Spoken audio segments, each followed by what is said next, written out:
Hello there. I am the king!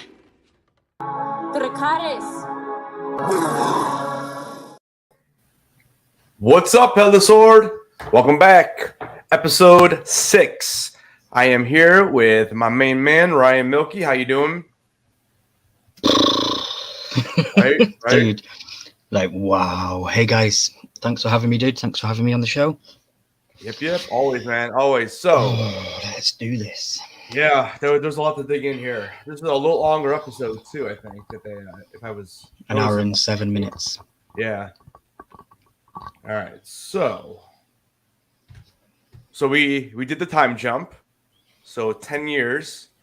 And now we have a bunch of grown-up kids. And now we're trying to figure out who all these kids are. And, it makes it hard in the show because they don't mention everyone's names. But... that's why we're here. That's why we are here, is to tell you what their names are. So, yeah, we're going to start off with, so the opening scene, we see Rhaenyra giving birth to her, I guess it would be her third child at this point. And then later on, we find out this is now Joffrey.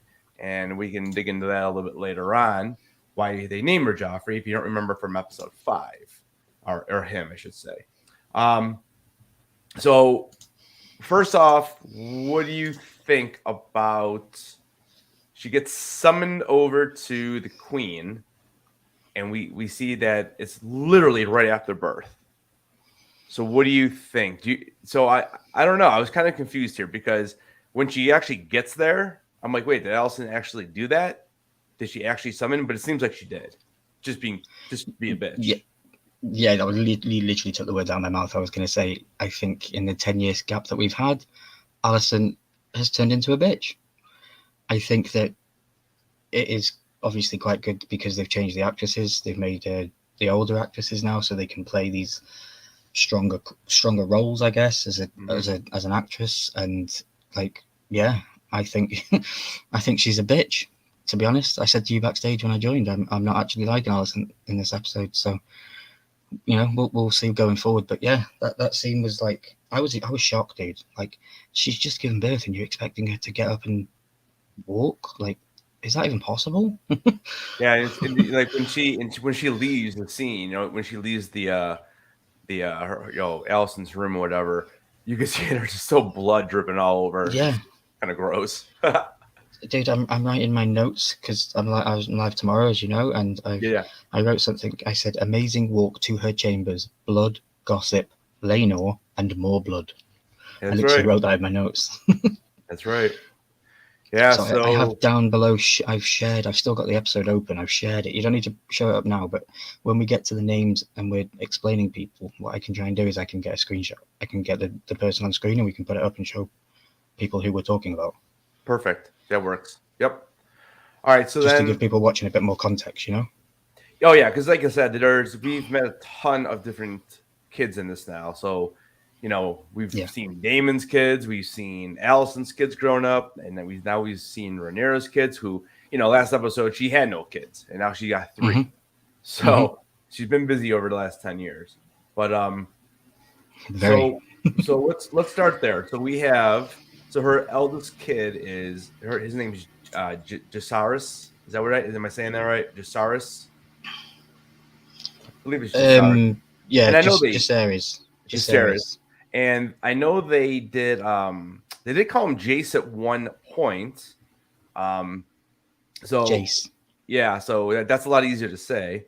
And then we have Lucerys, which I did hear say Luke. So again, that's gonna be a little easier. And then the newborn is Joffrey, and the reason why his name is Joffrey is because of what happened at the end of the wedding in episode 5 with Kristen Cole basically killing Joffrey, who was the lover of her husband. It was Laenar? Laenar. Okay. And we have good to see you, Baby Ice. Thanks for joining. Bring that thing up there? You want to bring up that thing there on the screen? Yeah, I'll bring it up. Yep. The boys. And we have Kenneth in the house. What's going on, man? Hello, Kenneth. Hello, Baby Ice. Welcome in. All right, so we're gonna go ahead and go through this. So we have the boy in the middle, the tall boy. That is just Jacaerys. Yep. And a little fun fact for people that I know. Those are the that's Allison's kids. That's Aegon, right? Yeah, sorry, my bad. Yeah, no, you're good. Yeah, that's Aegon. So I'm on the wrong one. No worries, man. So we have so the two blondes. We have Aegon, who's the taller one, and then his brother is it Aemon, or is there a Aemon, D at the end? Is it a D at the end? Aemon? Or Aemon? I think it's what it says here. Yeah, it says that on the internet. It's so hard to figure it out. Yeah, exactly how they say these names. Mm-hmm. So Aemon. I do want to apologize to everybody as well because I don't have all my notes with me because we just watched it live. Yep. Yeah. Dude. No problem, man. We're just here to figure this out ourselves too. Mm-hmm. So we have Aemon and we have Aegon, and then to the far left on your screen, that is going to be Rhaenyra's son, and that would be Jace or Jacaerys. Yes. That's correct. Yeah. So what I was saying was the fun fact with the guy in the middle. He is, although he looks like Will from Stranger Things. Did you get that? Yeah. He is actually the real life son of David Tennant. And the connection with David Tennant is an actor, a UK born actor, and he played Doctor Who before Matt Smith played Doctor Who. That's funny. There you go.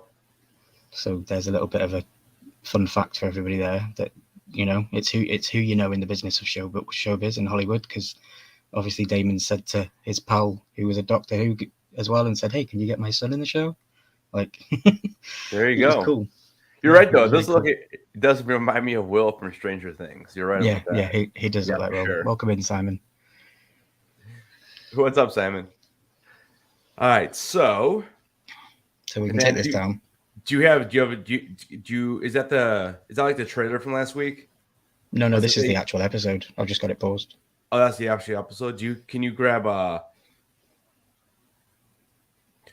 I guess the only one we're missing. I guess Joffrey's the only one we're missing. Well, Lucius. Is it Lucius? Gosh, these names. Is it Luke? Say Luke's name again. Lucerys. Okay, we'll get these. We'll have these. We'll have these ready for you tomorrow. Lucerys. So I'm trying to think. So he was briefly in the little scene when they were battling, correct? Yes. Yeah. So all the children were in the garden when they were battling. So very, very brief introduction to him. But yeah. So I'll get to the battle area and we can see them. Yeah. What's up, Anthony? So we're going to so we have the birth scene, which we talked a little bit about. I loved it. You know, it kind of reminded me of the, you know, like it almost was like a second pilot when you think of it, because you did. There were so many different characters. Now, how did Kristen Cole not really age in 10 years? He's this good looking guy, I guess, but we get like which is at least I counted at least 4 or 5 well maybe more than that. There's there's like six new actors, right? It's Rhaenyra, Allison, and then Yes. Lena. Yes. Because Lena, Lena's older. yes. And then who am I forgetting? Oh, well, obviously it's her husband. I always forget his name. Not Laris. What's her Whose husband's name? husband? Rhaenyra. Leno. Leno, right. Yeah, Leno. Leno's a new actor. So there's quite a few. So after we get, so let's move on through the episode here. So after we get through the pregnancy and the giving birth, and then we go meet with Allison, who's, like you said, just not a very nice person right now.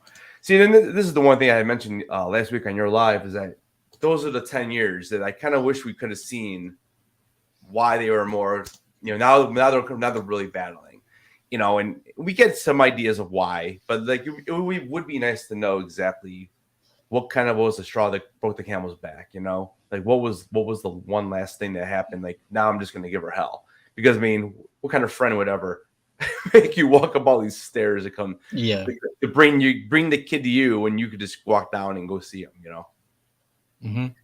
So usually what I do when on a Sunday, I'll watch the episode, and then Sunday night I will listen to the audiobook, and I will listen at the chapters that are relevant to what we've just seen.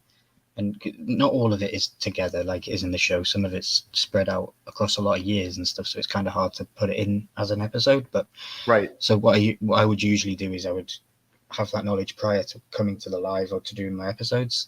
Yeah. So, but I know for a fact that it doesn't jump 10 years in the book. So, there is definitely answers to some of the questions that I'm sure people will have. So definitely stay tuned to both our channels, because I'll definitely share some of that with Headless Ned Stark backstage and stuff. And we can make content for everybody if they've got questions for things like that, like what happened, right, and why this happened and why they hate each other so much.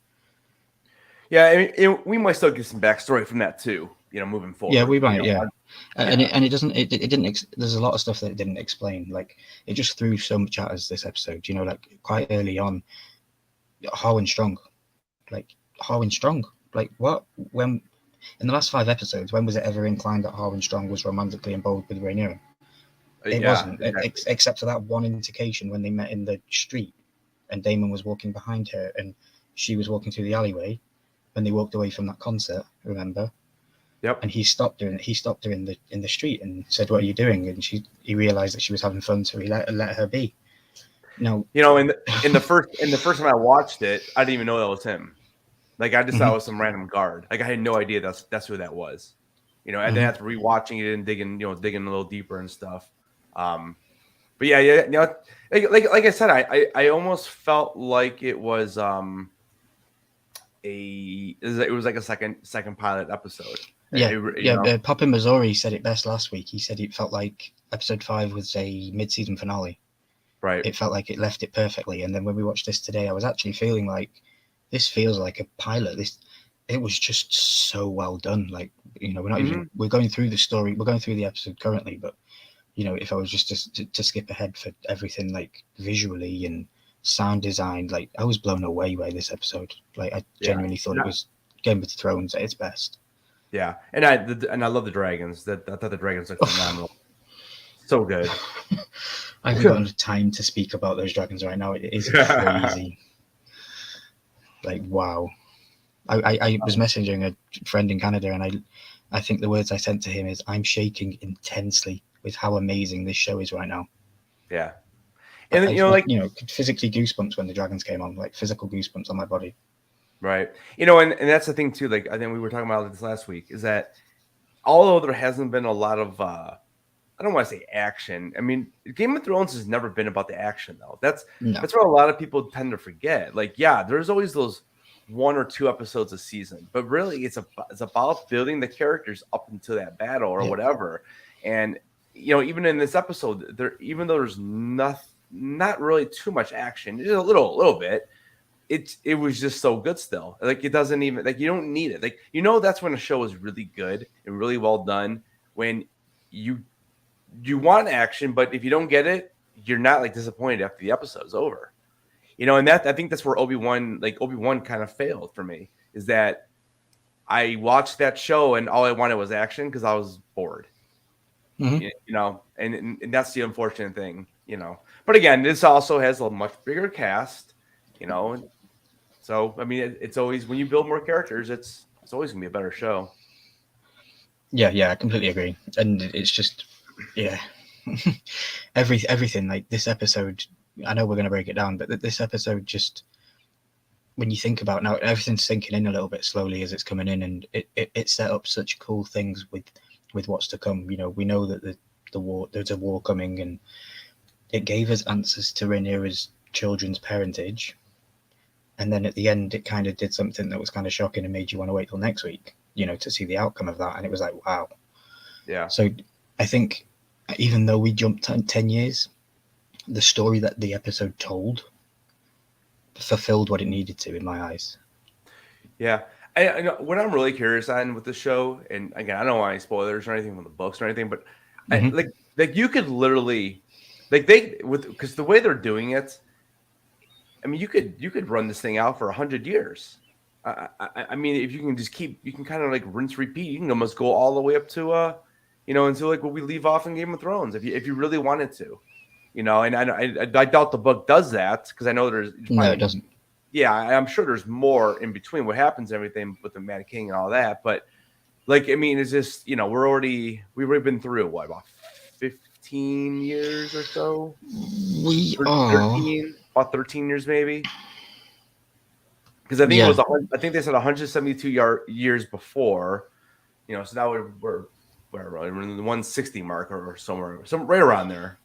Yeah, well, at the end of the episode, something notable happens to quite a big character in this episode, and I know the year that he dies in the book. So when we get there, I'll let you guys know in the book what year he dies. Yeah. So Baby always has a comment. So was it up to her? So she's saying that. Was it just me, or did Rhaenyra seem to have lost her fighting spirit? No, I think it's just you, Baby Ice. I think she was very, very fightful in this. Like, I do. She's, especially at the scene when she sat at the table and she demands everybody to sit back down because she needs to speak. Especially. And you got to remember too, she's older now, so. Think back like when you were a teenager, how you fought compared to when you were an adult with 3 kids or whatever. It's going to be a lot different. So she's a little more cunning, I think, now. She's more thinking ahead. And I think she's got some plans. So. Yeah. She fit this new actress that plays her, Emma Darcy, I think her name is. Yeah. She fits into this world of Song of Ice and Fire perfect. Like, she was made to play a character in the Game of Thrones world. She was brilliant. Yeah, I guess I was telling you off camera, or off the live. Mm-hmm. I almost had to take a double take because I almost thought it was the same person still. Like, I thought they did that good of a job with the casting, because I mean, it was great. Yeah, but even her dialogue, the lines of dialogue that she delivered in this episode were just epic, proportionately epic. And I don't nothing against Millie Alcock, but we didn't see those kind of lines from her. The most notable scene I remember of her was when she was in the hallway talking to Rhaenys, and Rhaenys told her about the throne and that they'll never let. That was probably the most notable dialogue-heavy scene she was in. Whereas this episode with the new actress, Emma Darcy, she delivered, 7 or 8 bangers of dialogue lines. Like, brilliant. Yeah, that's why they aged her up, and that's why they did what they had to do, I think. Yeah, I mean that the small council scene was fantastic. Just I actually rewound it to watch it twice because I thought it was that good. Mm-hmm. And you've also got to remember that Emma Darcy was cast first for Rhaenyra, and then they went and got the young actresses to do the beginning episodes. So I think they always knew that this was the way they were going to go. Like, I think these episodes that we're seeing now were filmed first, and I don't know. That's just the way I feel. Yeah. I mean, it kind of makes sense. I mean, especially if if they were only going to be in for 5 episodes and they're pretty much gone, it does make sense. They probably did. They probably did film episodes 6, 7, 8, maybe before they did. Because they kind of build those characters first and be like, okay, so this is how we want you to kind of act, and this is your attitude, and Yeah. but yeah, it's so good. All right, so then we move on to then we see Lena and Damon, and then they were in, what was the name of the city or the area they were in? Was it started with an H? Do you remember? I don't remember the name of it. It's like They were in. I thought they were in Bravos. That was Bravos. Yeah, because she said that he only goes in the library and he doesn't want to go. Let me go back. I literally, my mind is a blank with names. Oh, you have the episode up, right? I have the episode up, yeah. I don't know if we can play it on stream, but I can definitely try and find where they say it. Yeah, they probably won't let us. Yeah. I don't want to get copyright striked or anything like that. I know I'll take it down. Go ahead and take a look at it, and I'll just keep going. It's again it's sometimes hard when they just start throwing out different names, because I know he's the they were trying to protect. They wanted Damon to stay because they wanted to help him grab the dragons and help him protect his house. Well, was it Pentos? Pentos, that's it. Yeah, Pentos. Okay, yeah. That's right. It was Pentos. And they wanted help. They wanted help to be protected from Dorne, because they were gonna the Martells were coming into. So what were the Martells were just coming to what? What was exactly what they wanted to do? Just take that over, or well, yeah, because the Martells in the previous show were known as the wealthiest family in the thingy, weren't they? They had all the food, they had everything like that. So yeah, I think they were going to war. It's battling families, isn't it? Always, we might have the story of the Targaryens right now, but there's always battles, and that's what that one scene showed when Rhaenyra had to choose her person. It showed all those different people, and it showed that there's a wider world out there. Right.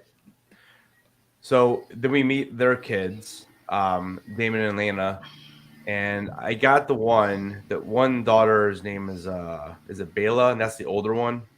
Yeah, Bela's the older one. Yeah, and I don't remember the other one. Let me get my Instagram up. I do have the name. I know the younger one's in it briefly. Rhea. Rhaena. So it's Rhaena. So Bela and Rhaena. Okay. Yeah, Rhaena Targaryen and Bela Targaryen. Okay. So we see them, and she doesn't want Damon to help. She's like, "You're better than this. It's been 10 years, and you really haven't done much, and you're hiding from your true self and that kind of stuff. You're reading about histories." Sorry to interrupt you. Right. No, you're good. No. And then we get a little scene with we go back to Lionel Strong, and we see him and Viserys looking down on the courtyard, and then this is the little area where they're sparring and practicing, and we have good old Kristen Cole there, and you could he's kind of hanging out with Alicent now, so he's kind of changed allegiances, and he's helping her kids with the swords and everything, and then we see Harlan Strong, and he's helping out Rhaena or Rhea. Oh my gosh, these names, dude. So what I wrote in my notes was the children of black hair and the children of black hair. Children of Rhaenyra's kids. So and pretty much what we've learned is that Harlan and her had all 3 kids. Those are pretty much his, and how nobody else knows it. I mean, they some people do seem to know it, but I guess there's no proof. I don't think they can get it. They can't get There's no Jerry Springer to go on or anything like that. So no, I know. And back in those days, it was just the color of your hair was like, if you you haven't got blonde hair, you're not Targaryen. It was pretty simple. Right. Yeah, I mean, it's pretty odd. I wish they didn't make it quite so obvious. I mean, he's obviously a guy of color, and yeah, these kids are as white as can be. So yeah, we'll but I do think see. in the beginning of the episode when she's giving birth, I do think that they were still playing on the story that the viewers believed that the child may be Kristen Cole's. I think they were still holding on to that for a little bit until we got back and the baby was given to Harwin Strong, and then you could see it was new daddy eyes, you know? Yeah. So it was a good payoff, a good little payoff, I think. Yep. Because again, like you don't really see Harlan too much in episode 5 anyways. So you kind of don't even remember who that is. Now, I think they kind of ruined it a little bit with the trailer from last week because they did show him, then they showed the boys with the dark hair. But again, I think for the casual viewer, you definitely were thinking Kristen Cole the whole time. Yeah, so, because she slept with Kristen in the episode, so you assume that. Right, correct. Yeah. And then we get the little battle. So we do so what do they get? It was let me see if I get these names right again. So it was Aegon versus Jacaerys, right? Yes. So they wanted the older ones to kind of battle it out and just see what they're made of. And they both kind of stood their own, even though I thought Jacaerys probably would have won that fight, to be honest with you. What do you think? Yeah, I did think he was a bit brutal with him, wasn't he? And you could clearly see, even Harwin says at the beginning, he's like, dude, this isn't really fair. Like, look at the size of him compared to him, you know what I mean? And it was a show of, well, what it was all about was obviously because Kristen Cole had something to say and he wanted to try and use the children to try and do something, to say something, and he did. But yeah, no, the fight was good. I have book knowledge, so it's kind of hard because I get excited when I see things that could be happening and then they don't happen and they're holding off things, and it's like, okay, cool. So I like the fight scenes. It was good, even though they were wooden swords. It was still fun. Yeah. And so Kristen's like taking both of them on and stuff. That was kind of cool. Like, this is show. I mean, obviously we know he's probably a pretty good fighter, even though he got his butt kicked today a little bit, but by Harlan. Yeah, well, you got to remember, didn't he also beat Daemon in the tournament in the first episode? He did, but I also think that maybe Kristen actually wanted him to kind of take him down a little bit because he wanted him to get in trouble. Yeah, so I think part of that was on purpose. Any more questions in the chat from anybody? Anybody need to know anything, or what did everybody think of the episode? Rate it in the chat. Give us a 1 to 10 rating on what you thought if you watched it. Yeah, we'll give ours at the end if you want to do that. Yeah, definitely. All right, so let's see. So here's one question I had. Again, it's so hard to tell. So I thought they said Sir Carlo. Is that correct? Sir Carlo. Sir Carlo. And the only note I have next to it was This is when not Rhaenyra. My gosh, one of these days I'm gonna get all these names. Took me a while for Game of Thrones too, but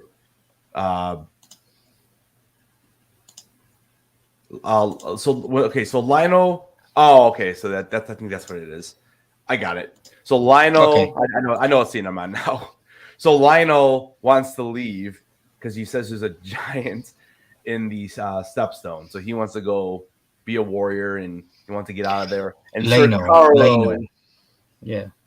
So Leno wants to do that. So Sir Carlo must have been like his new friend. His new toy boy, his new Joffrey. Right, his new Joffrey. So is his name Carlo? Yes, I believe. I didn't quite catch it, to be honest. Because I put Sir Carlo question mark because I couldn't because I couldn't catch. I guess maybe start watching it with the subtitles on. That's what I was thinking. Sometimes it doesn't even say the name, on some. Yeah, things. It does skip sometimes. Yeah, and I find it annoying, but yeah. So we meet him, and he wants to go off on his little adventure by himself. And Rhaenyra basically is like, you need to be a father to these kids, and you're not leaving me. And she basically commands him to stay, and he's not very happy about that. So what do you think about that? She tells him, doesn't she? She tells him, doesn't she? She says that there's dirty whispers going around about the parentage of our children, and he goes, "Are they really whispers, though?" And he kind of fires back at her. And then Right. that's where I disagree with Baby Ice's comment, because she could have been like, yeah, I understand. But no, she fired straight back at him and said, they are our children. You will not leave them. You are their real father. And he was like, well, I want to go fight. And that's what you said. She demanded him to stay. She used her power. She said, no, I command you to stay here, be by my side. Is that going to be a good thing or a bad thing? We'll see. But, Yeah. you know, you even see later in the episode, like she even says that, you know, we're going to go leave here and stuff like that. And she kind of gives him his cards and says, hey, do you want to eat goose again, or do you want to come home and dry duck? I think she says, bring the goose with you. Yep. That's right. You know? And But yeah, then no, I loved it. It was just brilliant. Oh yeah, and that was, that right there is kind of showing how powerful she still is. Like she's fighting for her kids, so it's a different type of fight right now. She's just trying. I think she just wants to get away from King's Landing. I mean, that's what it is, because she knows that people eventually probably will figure it out. Even though I think she knows that Allison knows already. Like, it's pretty obvious, and obviously, we see a little scene with Allison and Jesus, man, why can't you remember this guy's name? Leno and Allison had that conversation where she's just like, maybe next time you can, or maybe next time you guys can try. Keep trying. Keep trying. Maybe you'll have one that looks like you. Yeah. She knows. Like, she knows straight down. Yeah. She knows. Yeah. She doesn't need the old book like old Ned Stark needed. I got Cersei vibes from her. Yeah. Oh yeah. Oh gosh. Yes. I think that's why I said to you backstage I didn't like her this episode, because I didn't like Cersei. So. But again, if that's the character, then she must be doing a hell of a job. Oh, she's doing a brilliant job. Yeah, she made me hate her this episode. So. Yep. So then we get to the small council, and they're talking about the stepstones and everything. And Viserys that was funny. He's just like, oh god, this again. Like he's tired of the stepstones. But I think the big part of that scene was when Rhaenyra kind of says, I need to try to mend something. And this is when she offers Alicent, Jason and their daughter Helena, if they're married, that way they can kind of continue after her. And so she's she's setting up the next, to make sure she's trying to be amicable. Yeah, she's trying to be amicable. She's trying to say, look, we are one unit, we are one family. Let's stay that way. Let's not fight. Right. She's offering it. And then she offers up the dragon egg, Cyrex's next dragon egg, to a gift. I think that was to Aemon.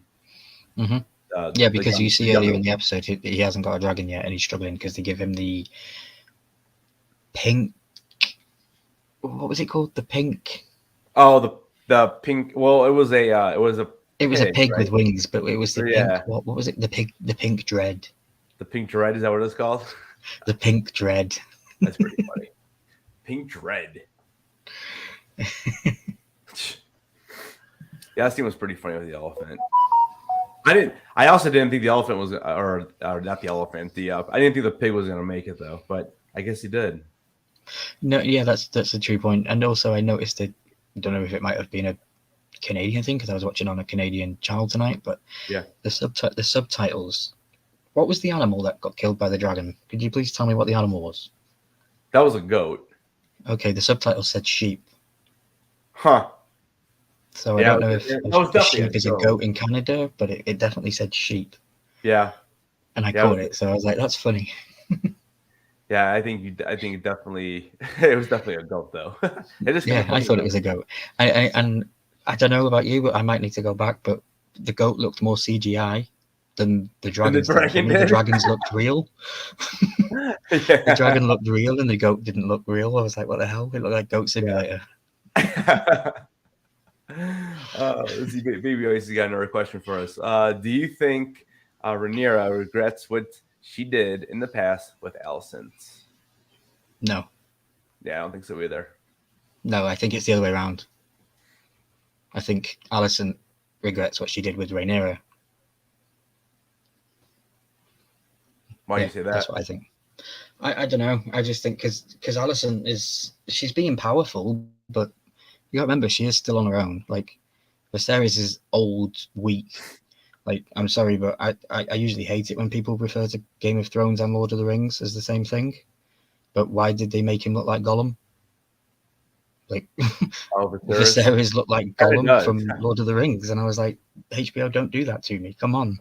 Yeah. But yeah, no, I think Allison regrets everything with Rhaenyra. Like you can see the bitterness in her face. You know, it's turned her sour. It's turned her evil. I think. And Rhaenyra was just offering that. You know, she was offering the handout and saying, "Look, let's fix this." And you know, the bitter one of the two was like, "We'll consider it."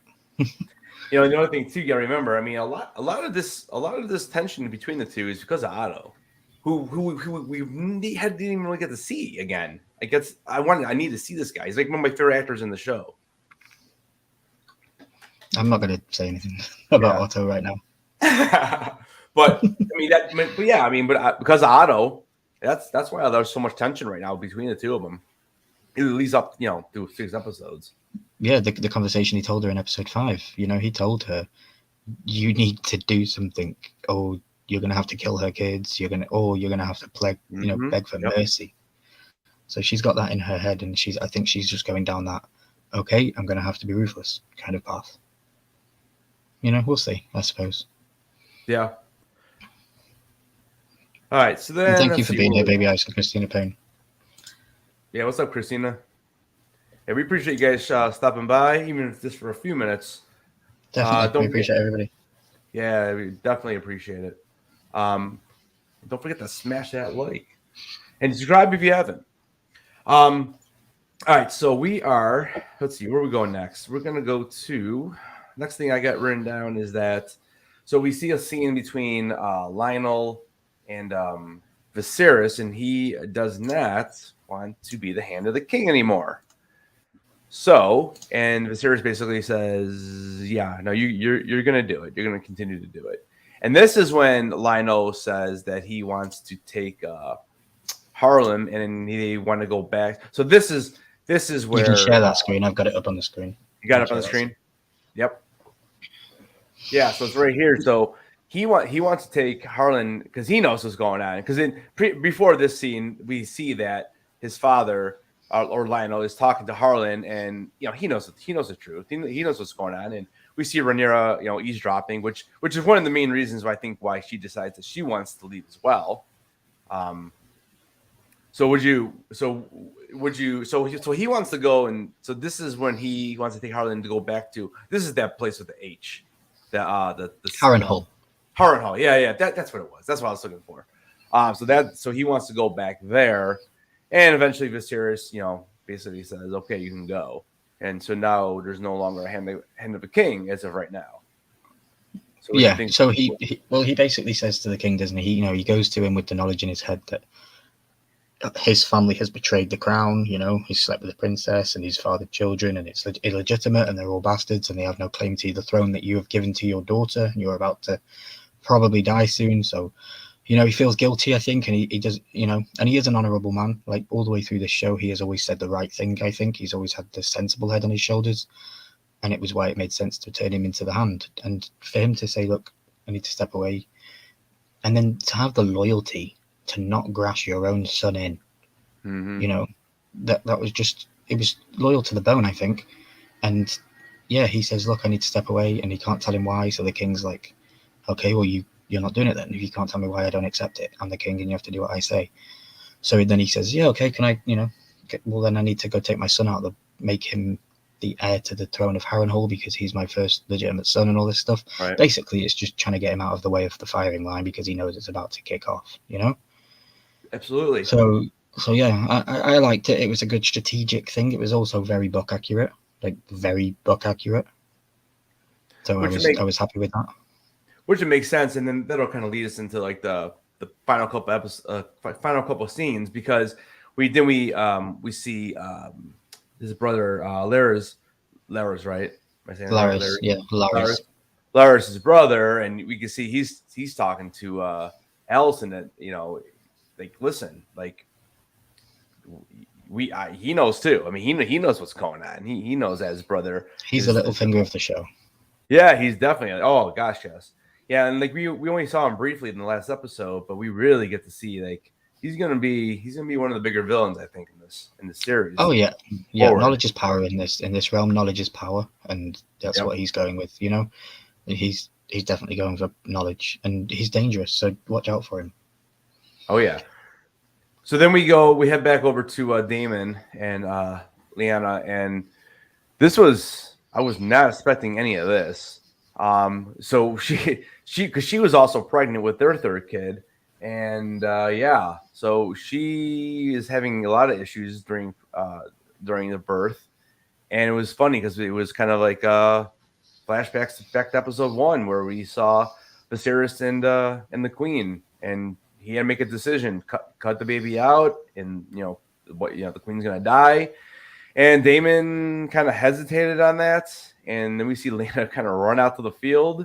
And I thought this was just an amazing scene, and I love the emotion like on the dragon, like dude, I was crying. Oh, dude, it was awesome. Like I was I'm not afraid to admit it. I was literally tears left my eyes. I was crying. Yeah, and like so she runs out and she basically just wants to die. And so she asked her dragon to, kill her in a dragon rider's honorable death, I guess. And the dragon's just like, no, I'm not doing that. And I actually didn't think he was going to do it. I thought something was going to go on with Damon there. And as Damon runs out, then we see the dragon kind of like, and the dragons, dragons are smart creatures. So yeah, that was just burns her alive. It's crazy. That was a great scene, though. Dude, one of the best scenes. Like we've just done a collab recently on our 5 favorite scenes. Yeah. I wish it was our top 6 because I would have added this one in. Like this beats the green dress hands down. This scene alone, it literally drew tears from my eyes, as I previously said. I couldn't believe it. Do you want to bring this episode down so we can? Yeah. You get back to there we go. Yeah, it was, dude, like, I didn't know what I was watching. I was trembling. I was shaking. I was like, she's begging this dragon and the noises that it made. And don't forget, this episode was the first time we met Vhagar, the biggest dragon in the realm. Right. There is no bigger dragon than this one we just seen that she rode. It's crazy. And I'm a little bit annoyed that we didn't get to see her mounting it, and we didn't get to see her, because you do find out in the episode that she mounted it at 15. She got her dragon at 15 years old. Yeah. And she was what, 8 when we seen her when she was about to marry Viserys. So so she's probably like 8, and then she was like what, 10 or 11 in episode 5. So now she's what are they saying? She's like 25. 21, yeah, 21, 10 or 11, 20, somewhere around there. Yeah, late early 20s. But yeah, it was just crazy. That scene was just unbelievable. Yeah, see that, and that's like one of the other small issues is that we have that big time gap, and just like, because I was wondering, I'm like, oh, when did she get this? When did she get the dragon? Like, we don't really, but like you said, they mention it briefly, but yeah, like you said, it would be awesome to like see that, but she's one and done basically. I mean, so that's probably why they didn't spend too much time on that. She had a bun in the oven and she overcooked. Nice. Like, dude, it definitely brought tears to my eye. It was horrible to see that she couldn't get the baby out, and seeing Damon have to talk with the dude and have to figure out what was going to happen. And then I didn't even realize the baby stopped. Like the noises stopped when Damon and her when they were talking with each other. I had to click for a second. Oh yeah, she's not even there anymore. And then she walked out. She walked out. Yeah. It was like you said. It was but it's probably my favorite scene as well in that episode. So. My favorite scene of House of the Dragon so far. Yeah. Okay. And I could say that unequivocally right now. Yeah. It was definitely emotional. I really liked the way they did the CGI and the dragon with that. Like they really made it look like it was real. Like, and just the emotion that, because we saw a load Drogon and Daenerys, but it wasn't nothing like that. I mean, it was nothing like that ever. No, all the dragons in this episode were 11 out of 10. Perfect. Yeah. Perfect. Yeah, that's the thing that they, I know obviously the technology is better now too. So, but it was great. The little one that we seen that was green. That's for the Vermirax. Is that the one that burned the goat? Yeah, that's Vermirax. Okay. And then the one under the underground that breathed the fire. I can't think of the name of that one right now, but I will try and get it because it didn't actually say it in the episode. That one was pretty big too. Yeah. Because the smaller dragon, that's going to end up being, is that Jacaerys, right? Yeah. Just Jacaerys. That's Jacaerys's. Okay. Yeah. All right. So then we head back to King's Landing and we see Rhaenyra basically telling her husband that, yeah, we're leaving. We're going to go to Dragonstone. You can bring your Sir Carlo with you if you like. Do whatever you need, but we're all going to go. So they pretty much pack up their bags and go, and we kind of see them over at Dragonstone briefly. So they're going there now because she wants to get away from everything because all the rumors and everything. So what do you think about that? It's setting up stuff to come. Obviously, you know, she says that one line, we're going to need, you know, all the swords we can get. Yep. Yeah, so she knows that she's leaving and she knows that it's going to cause conflict and she's leaving her seat in power. So like he says to her, he says, you know, you really want to do that because she's just going to drip feed honey into the king's ear. She's going to sweet talk him, basically. She's going to get her on his side. You know, whether that is successful or not, you know, who knows how long has the king got left? Like in 10 years, he's aged a lot. So yeah.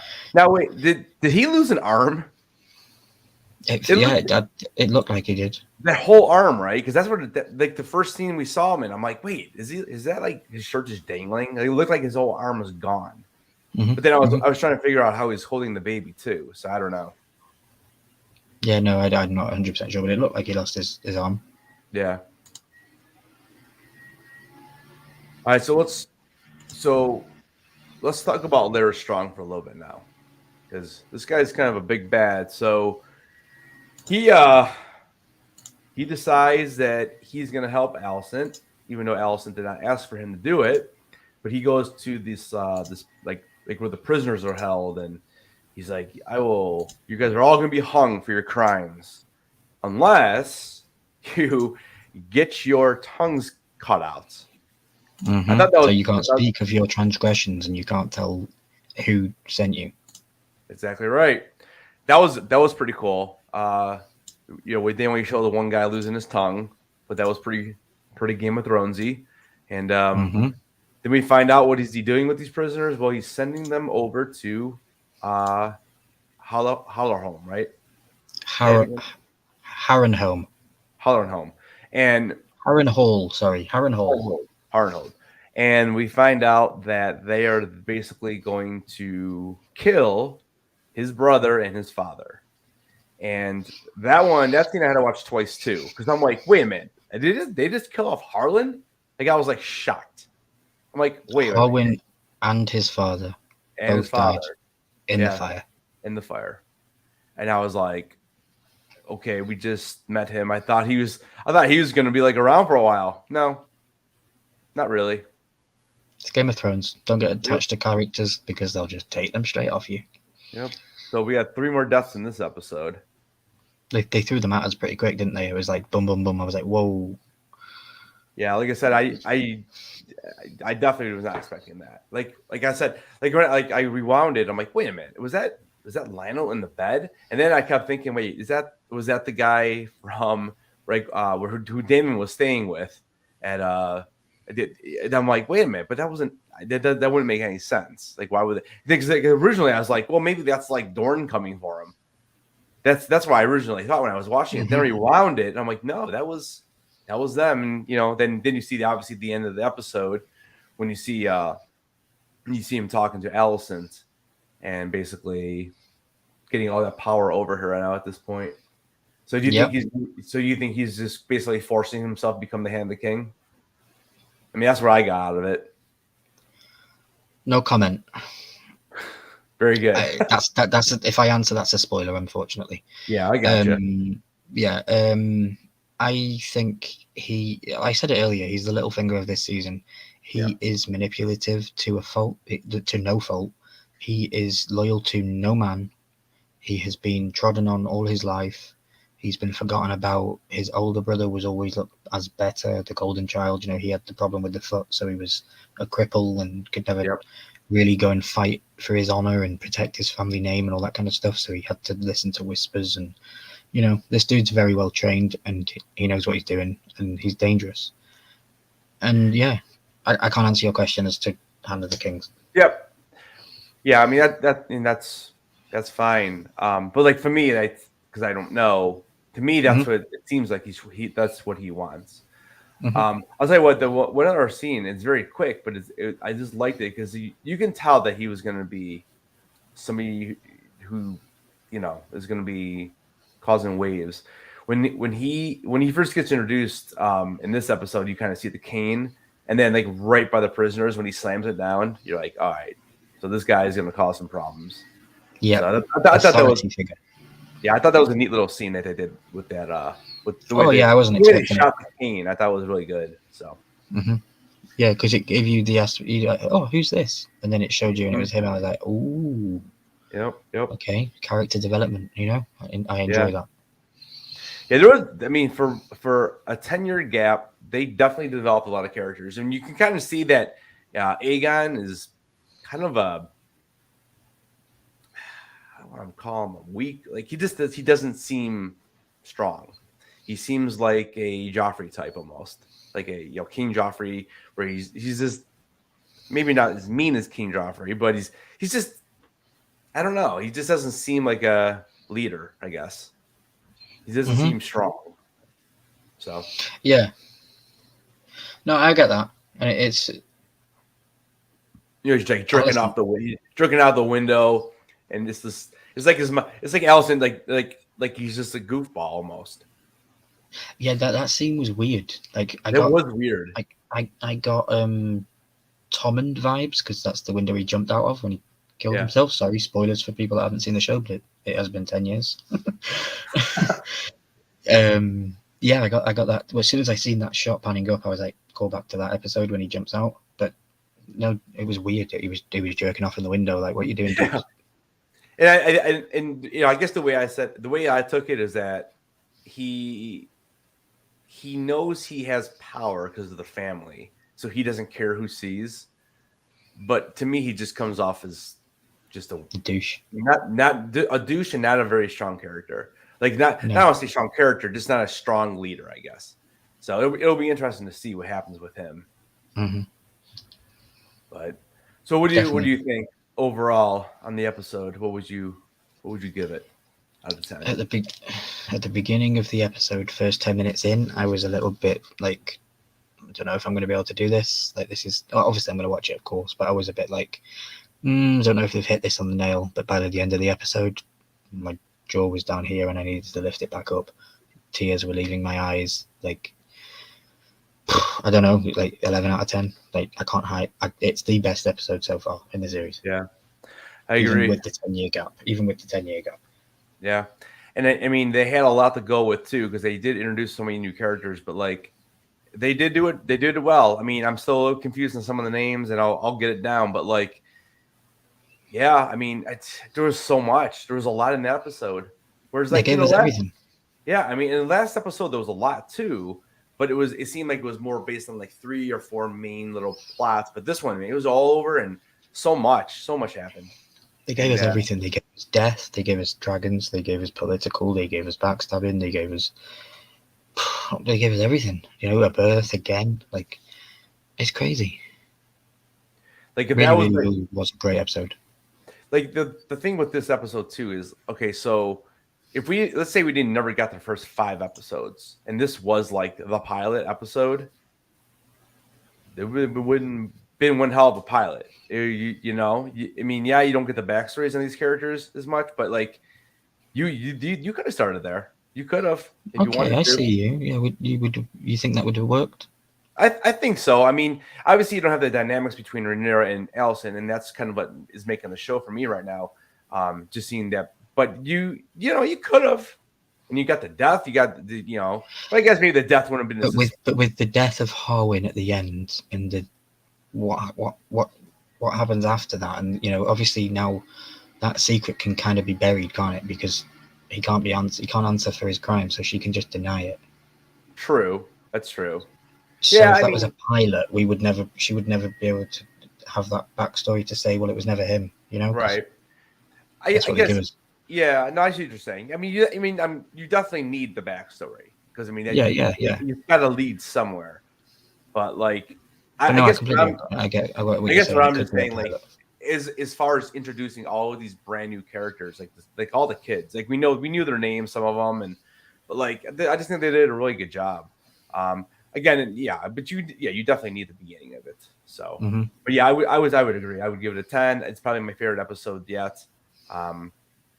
It's probably like one of my favorite scenes as well with the dragon. And yeah, man, it's 44 more episodes. That's what I'm most disappointed in right now. It's only 4 more. But 4 more, but they've already commissioned season 2, so I'm happy. It's not the end. That's gonna be. It'll be next year. I'm sure it'll be next year. You think it'll be next year? Yeah, it'll be next year. I'm sure of it. Yeah. Hopefully they do it once a year.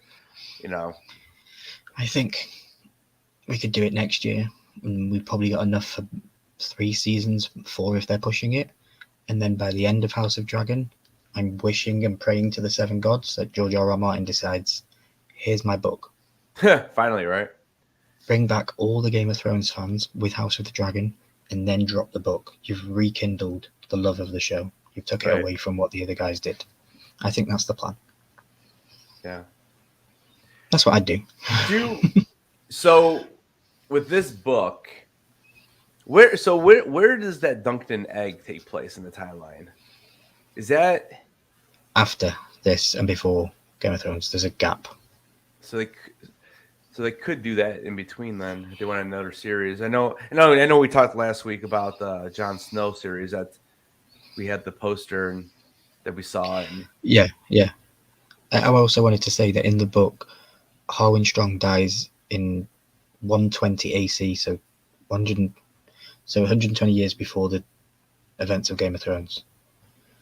He dies. So we're now from 168 down to 120 or something over the time span. In the book's knowledge, that's what it says. He died in 120 AC. Because I thought it was 172 years before. Mm-hmm. There's no way he's 52 years old. That's what it's saying. Yeah. In the book, so they might not take that literal, but that's where I would see it. Like we could be going. Okay. Yeah, I mean, like I said, you could take these characters. I doubt they will make just because of the backlash. But like you said, there's enough for 3 or 4 seasons, so I doubt they'll. I don't know, man. If ratings rule, you never know what they might do. But and if it's pulling in the numbers now, just wait till the Dance of Dragons, because then that'll pull in big numbers. Once we get the cinematic fights on screen with the dragons, people are going to be like, what the hell's going on? This is amazing. And it's coming. So the war's coming. Yeah. We all know the war's coming, That's no spoiler. That's right. All right, man. I don't know. I don't. I'm a little bit like fuzzy-headed. Yeah, it is 4:30 in the morning for me, and it's like a bit crazy, but yeah, no, it's always tough. I like to come on like right afterwards though, just because I like I completely talk it out a little bit, and then like you said, you kind of get to rewatch it, and then tomorrow night we'll be up on your channel, and and we'll definitely have a little more knowledge of it too. So. All right. I don't know. Anyone else in the chat got questions? You see Baby Ice gave us a 12 out of 10. So they liked it. Anybody Definitely else? Baby Ice. She says, as of right now, who do you think will sit on the Iron Throne? Oh, here we go.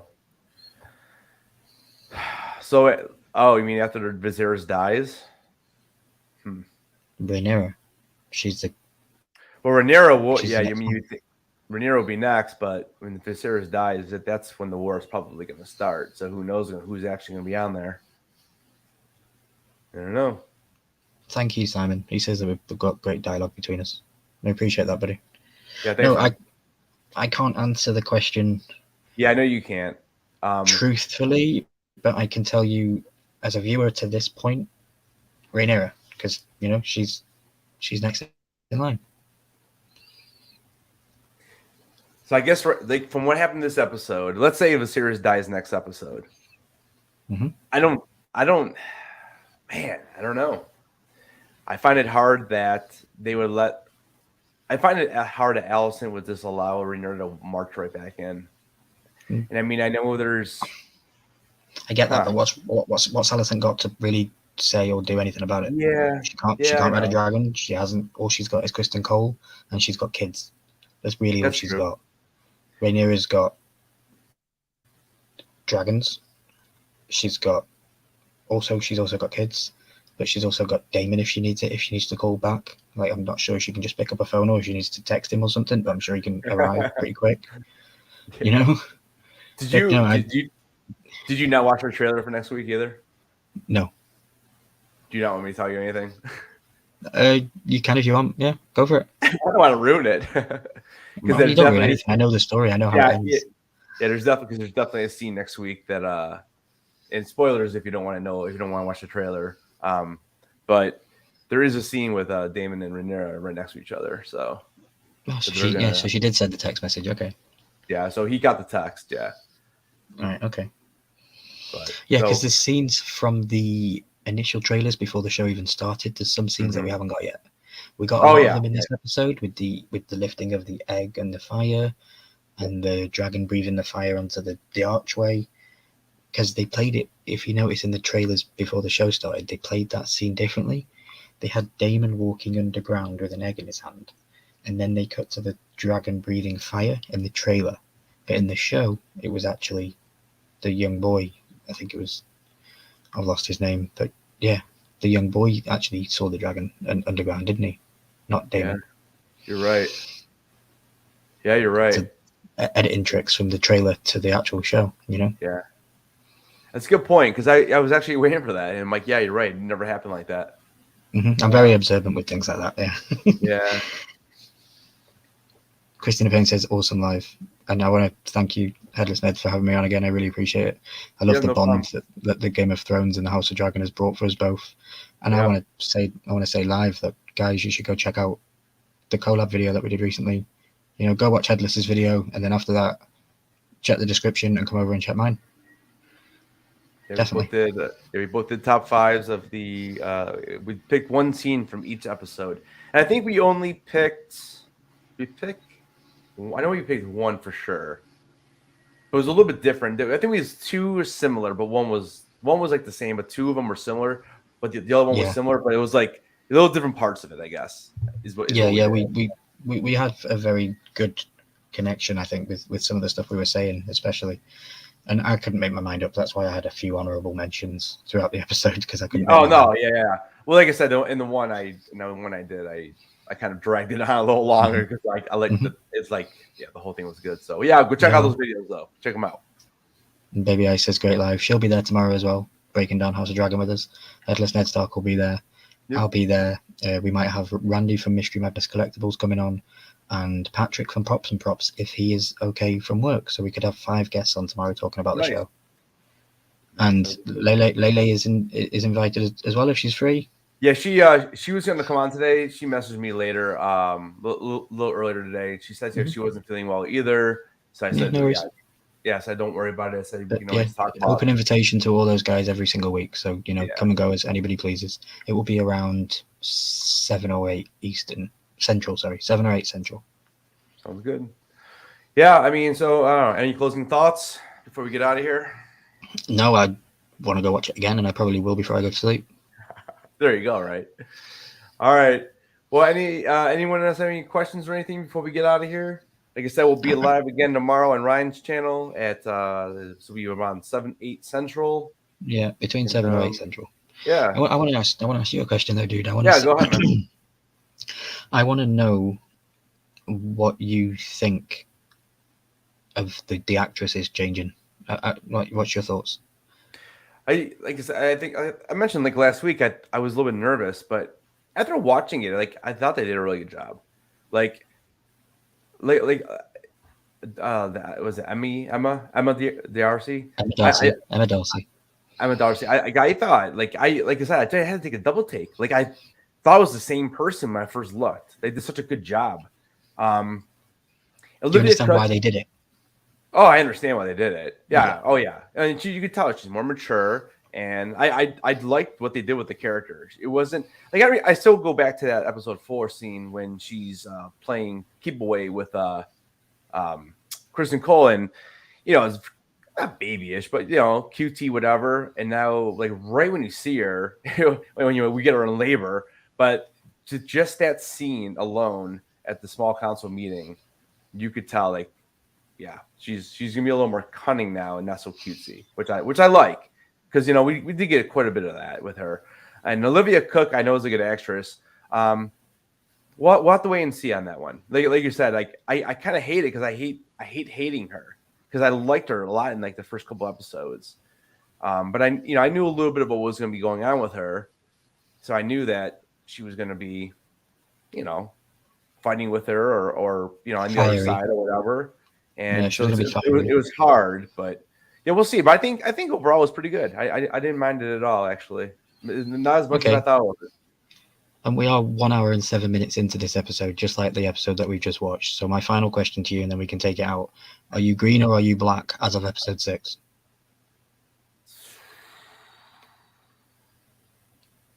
I'm black. Yeah, I would say I'm black, though. You're black too? Yeah, I think so. Okay, guys. Well, I'm going to put it to you guys in the chat. Are you green or are you black? Let us know in the comments down below. Thanks for being here, guys. What do you guys think? Well, yeah, they can either put it in live or they can put it in the actual comments after the. Oh yeah, put it in the comments below. Yeah, so we can get out of here because my voice 107 minutes, and it makes sense with the episode being 107 minutes long. Yeah. Well, I got you, man. All right. Hey, everybody. We appreciate you guys coming on, spending an hour with us. We'll be back tomorrow. And Ryan, I thank you again. Don't forget to check out Ryan's channel. Subscribe. Hit the like on this video. Subscribe to my channel if you haven't. And, we'll see you guys tomorrow then. All right, Definitely. Dude. Yep. I enjoy watching Stay milky, guys. And we'll talk tomorrow. Definitely, yeah. All right. Hey, don't forget. Keep those heads on, everybody. Take care.